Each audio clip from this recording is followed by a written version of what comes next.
15ই August 1947 Bharatvarsha পেল বহু শতাব্দীর পরাধীনতার শিকল ভেঙে স্বাধীনতার স্বাদ।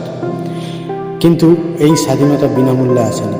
এর পিছনে আছে বহু বীরের ত্যাগ, রক্ত ও সংগ্রামের কাহিনী। 1757 সালের পলাশী যুদ্ধের পর থেকে ভারত ধীরে ধীরে ব্রিটিশ শাসনের অধীনে চলে যায়। একের পর এক রাজ্য, একের পর এক জনপদ পড়ে যায় বিদেশি শাসনের হাতে। ব্রিটিশ ইস্ট ইন্ডিয়া কোম্পানি শুধু ভারতের সম্পত্তি লুট করেনি, বরং সাধারণ মানুষের উপর চাপিয়ে দিয়েছিল শোষণ ও অবিচারের পাহাড়। 1857 সালের সিপাহী বিদ্রোহ ছিল ভারতের প্রথম বড় স্বাধীনতা আন্দোলন। মঙ্গল পাণ্ডে, রানী লক্ষ্মীবাই, তাতিয়া টোপে, বেগম হজরত মহল, এরা সবাই লড়েছিল আঙুলের ইশারায় নয়, জীবনের বিনিময়ে, স্বাধীনতার জন্য, শুধু স্বাধীনতার জন্য। 1915 সাল মহাত্মা গান্ধীর ভারত প্রত্যাবর্তনের পর শুরু হয় এক নতুন অধ্যায়, অহিংসা আন্দোলন। চম্পারণ সত্যাগ্রহ, অসহযোগ আন্দোলন, সল্ট মার্চ।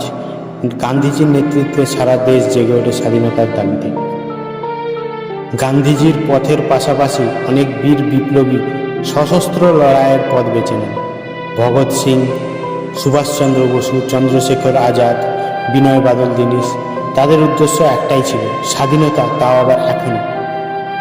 নেতাজি আজাদ হিন্দ ফৌজ গড়ে তোলেন, স্লোগান দেন, তোমরা আমায় রক্ত দাও, আমি তোমাদের স্বাধীনতা দেব। এইভাবে স্বাধীনতা কেবল দাবি নয়, হয়ে ওঠে স্বপ্ন। আর আজ আমরা যে দেশে বাস করি সেটা বহু মানুষের স্বপ্নের দেশ।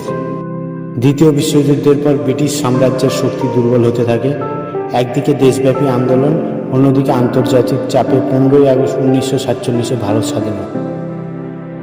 আজ আমরা স্বাধীন দেশে বাস করি, কিন্তু এই স্বাধীনতা অর্থাৎ তাদের স্বপ্ন রক্ষা করা আমাদের দায়িত্ব। কারণ স্বাধীনতা কেবল ইতিহাস নয়, এটি আমাদের ভবিষ্যতের প্রতিশ্রুতি।